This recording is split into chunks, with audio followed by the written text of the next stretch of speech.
We move on to faculty oral presentations is with Jen Yi.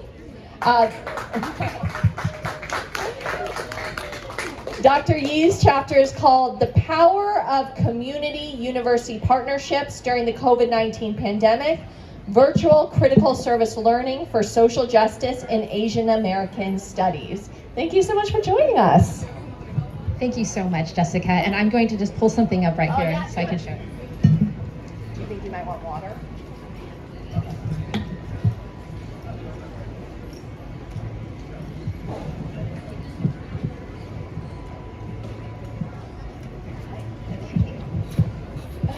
Let's start by getting to know you a little bit. What is your field of study? So my field of study is based on what I do as a professor. So overall, as a professor, I focus on trying to create transformative learning experiences for our students. And that takes the form of service learning, that takes the form of engaging with students outside of the classroom. And so my field of research includes service learning, civic engagement, as well as anti-racist feminist pedagogy. And this particular chapter you wrote with 3 community partners. Can you tell us about them? Yes, so the community partners that we were working with my service learning class at that time were with 2 different organizations. Mm-hmm. The first organization was the Cambodian Family based in Santa Ana, and the second organization was Ari Center, which is based in Buena Park. So the first community partner, her name was Sofia Soberon. She was a program coordinator and volunteer coordinator for their immigrant programs as well as Plan Ahead youth programs. And then our other 2 partners were with Ari Center, and they were Lucy Ngo and Minji Kim. And Lucy was a program coordinator and Minji was a service learning coordinator. And fun fact, Minji was a student in the 230 class, and then she also became our partner. So it's great. Amazing. So Dr. Yi, your article is about this, in my mind, famous class you teach, Asian American, you just mentioned it, Asian American Studies 230, Civic Engagement through Asian American and Pacific Islander Studies, and specifically how you adapted it during the COVID shutdown. But let's start with some basics for our audience. What is service learning? That's a really good question. I'm going to try to answer this in a very succinct way. The way to understand service learning is to really think about a continuum of service in which students can engage with the community. So on one hand, you have maybe students volunteering, and they do it for a certain number of hours, but it's not paid. On the other side of the spectrum is maybe thinking about internships and doing things for professional purposes and professional development. On our campus, an internship requires 120 hours per semester, and so the focus is really on developing people professionally. Service learning falls right in the middle of that, and on our campus, it requires a maximum of 40 hours per semester. And so the way I like to describe service learning, and I see a couple of colleagues from our Center for Internships and Community Engagement, and they've taught me how to say this too, is that over the service that students are required to do as part of the class is considered to be like a text. So they will go and serve with the community, whether it's a project or in our case, students serve over multiple weeks' time, actually 8 weeks. And then they take that experience, they reflect on it, and then they integrate it with all of the course topic and the course concept. So that's a nutshell of how to describe service learning. But I do want to make one point. Yeah. And in the field, there are 2 kinds of service learning that people talk about. There's more traditional kinds of service learning, and there's critical service learning. Mm-hmm. And in the past, people would say, let's just do service, and that's a good thing. We're going to help people who are less fortunate than us. But over time, what we realized is when you take a look at the community and you automatically assume in your head that people are quote unquote less fortunate, what we're thinking about is we're from these communities, and you're really creating this sort of power dynamic between the university and the community. So what's been developed actually early 2000s, 2008, was a seminal article on critical service learning, which means that you really think critically about these power dynamics that you create in service learning. You really try to look at the root causes of those disparities. And with your service, you are actively trying to address those systemic issues that underlie these disparities in our society. Yeah.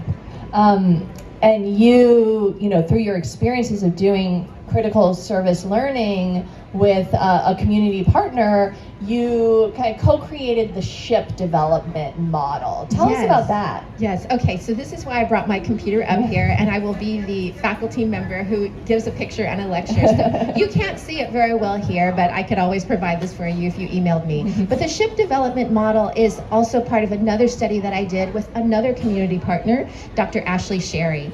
And Dr. Sherry and I were asked the question previously. She helped me to co-create this class, and we were asked the question, how do you sustain this class? You are offering this class over multiple years. It's very difficult. And so we actually did a self-study, and what we came up with was this SHIP development model. S for sustainable, H for holistic, I for interconnected, and P for partnership. And so what does that mean? The SHIP development model tells us how it is that we were able to sustain our partnerships, and we still do things this way. So the SHIP development model has 3 different circles, and they're concentric. The first outer ring is what we call the ring of action. It's like what you see when you do work. You know, you get together, you talk, you identify your needs, you get your resources, you make a plan of action, you pilot, and you assess it. But the second thing that we found was that there's this, what we call a relational ring that's within that ring of action. And that relational ring points to the need to really focus on your relationships. How do you get together and really begin to think about what are our expectations, what are our communications, and then you talk about this relationship and you actually communicate in a way that you really focus not only on what you do, but how you are with each other. And that relational ring is something that people often don't do, and that's why things may not sustain themselves. But really what you want to get to is what we call the partnership core. And that partnership core is characterized by trust, communication, a mutual decision making, and a mutual beneficiality. So that's our model.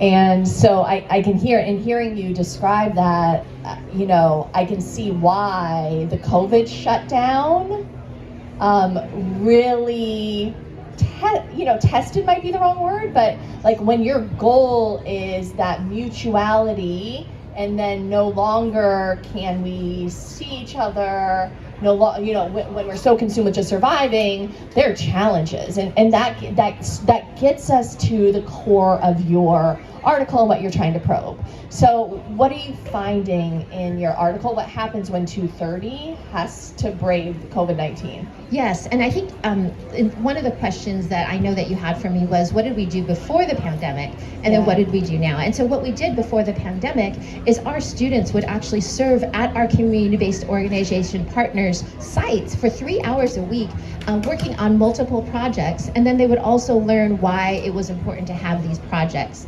But then when the pandemic hit, and it hit the second week that students started their service in person, we said, oh my gosh, what do we do?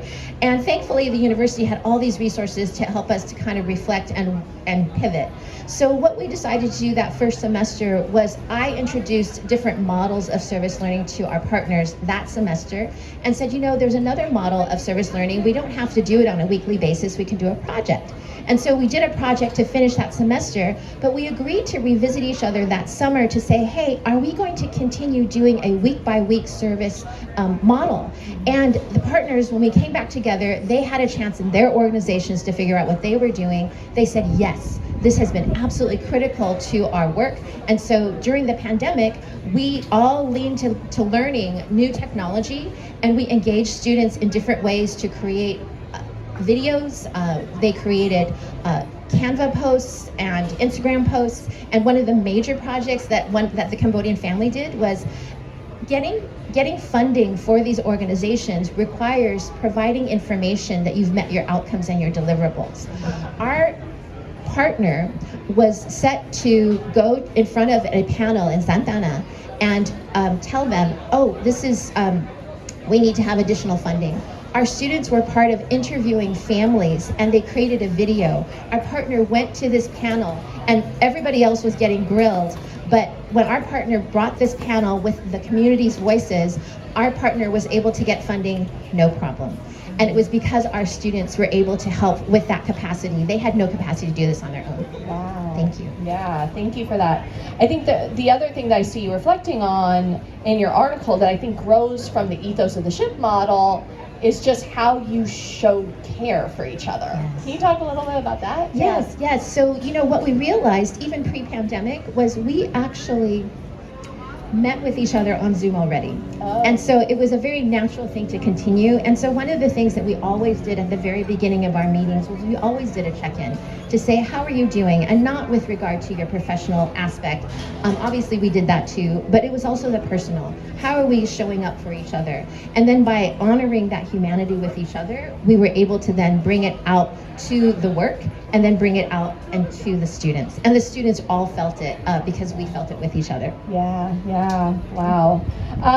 Now that we've returned to being able to have in-person classes, in-person service learning, I'm curious what your course looks like now and if you've maintained, what you learned from the COVID moment and how we still see that in your class. Yes, so one of the things that we learned was that we could do what we had never imagined before. And so that sense of self-efficacy really helps us because we believe that no matter what, if we focus on that relationship, if we focus on that care for each other and model that for the students, we can get through anything. And so that's the beauty of the community university partnership. Yeah. Is there anything that or what would you expect that your peers reading this article would find the most interesting? I think one would be that it's absolutely necessary to uplift the voices of our community partners when we're doing this kind of scholarship. Mm-hmm. Too often in this field, you hear a lot from the faculty, obviously because we have that as part of our work, but we don't necessarily have the voices of our community members, and I think that could be a finding. In addition to that, I think the other part is that if you are working with partners who obviously have another creative ways of thinking, you're going to start to do things that you just didn't even realize were possible. Mm-hmm. And I think that the other thing that the partners found was that they then began to look at our students, not just as assistants on their programs, but actual thought partners. Mm-hmm. So that happened with the Cambodian family. And then for the Audi Center, they looked at it not just for their organization to have people help with programs, but also help them to really build capacity in the community. Yeah, wonderful. And I got so involved in asking you about the research, but I skipped over the question where I was going to ask about your methodology and the co-writing process, because you make some very true to the core of this argument decisions in co-writing. Yes, and that was a challenge because I had never done this before. And so what we did in terms of the data was we had actually started, and this is how I actually write a lot of articles co-authored with students or with community partners. And this is unique because this doesn't often happen. We started with a presentation and workshop at our Association for Asian American Studies conference. And that then led us to doing a poster at a service learning conference. And then what we did was we said, gosh, there came a call for this book, so I'll just show you this book right here. And when that call came out, we said, well, gosh, do we want to turn this into a chapter? And so we actually re-recorded ourselves doing this pedagogical workshop to give us a transcript to document it. Then we took that data and then we looked at all of our meeting notes, all of our curricular materials, and then we said, okay, what can we put down on paper that can help people to try to understand what we did and what we went through? Yeah. So that was a real challenge, but a great opportunity. Yeah, thanks for sharing. For faculty who are interested in doing service learning, I know this is a big question, but so I'll just kind of focus on the first step. What's the first step you think they should take? I think the first thing that they should do is go to our Center for Internships and Community Engagement. It's in Langsdorff Hall on the second floor. I came to this campus as a specialist in higher ed, but also interested in doing service learning because we have a CICE office. And that office provides resources and workshops that allow for faculty to learn how to do this. Wonderful, thank you. Future research you're working on? Yes, so I have a conference coming up in December, and that is sponsored by NASPA, which is Student Affairs Administrators in Higher Education, and it is a conference called Civic Learning and Social Change. And so we're going to present on this work, another author of a chapter here in this book, and I will present on the work. And then another paper that I'd like to work on is actually an initiative that I worked on with Dawn Macy, the director of our CICE office, as well as Rob Pierce, who is our assistant director. And we actually changed the university policy on promotion and tenure for all faculty at Cal State Fullerton so that all faculty could get credit towards their tenure and promotion by doing service learning, community engaged teaching, and community engaged scholarship. That was the big barrier before. People said they couldn't do it because it didn't count. And over the pandemic, we actually worked with a lot of other people to make that happen. Thank you so much. I want to open it up for one. I think we have time for one question. If anybody has a question. I have an opinion. Hi, Raina. Thank you. So this isn't so much a question, it's more of like an observation, I guess. I really like what you said earlier about how sometimes when we try to help our communities, we kind of almost infantilize them, where it becomes like this unsustainable help, right? Because we see them so helpless, yet we come from these in our heads helpless people, and we dismiss all of the resilience that our communities have, right? And I most recently hearing you, it kind of reminded me of my family dynamic. Since my parents recently moved back to Oaxaca because of like the ice raids going on, right now it's kind of like when they moved, I felt like oh, like what are they gonna do without me? Like, are they gonna be okay? But then I would talk to my friends and they'd be like, well, they raised you and you're okay, so they're gonna be okay. And it kind of just reminded me like, oh yeah, like they aren't helpless. So I'm still learning how to navigate our relationship as like a partnership, where like I trust them to do like their own thing, like figure out things on their own, and kind of like stop myself from helping. So yeah, I just think it's interesting how like this model kind of just reminded me of like how I thought about things and how I saw my parents, and how now I'm learning to see them as like more of like partners rather than like somebody that I need to come to like their rescue to. So yeah, it's like, that feels sustainable. That feels like I can do, right? Rather than like, oh my God, like they called me, like what happened? Exactly. That kind of stuff. And it's really an asset-based model. It's looking into your community strengths and not looking at people as having a deficit, but really looking at what the assets are and what is our community wealth, and how can we empower everyone by engaging both our university and our community assets and our wealth. Thank you so much, Dr. Yee. Thank you so much. Asian American Studies 230.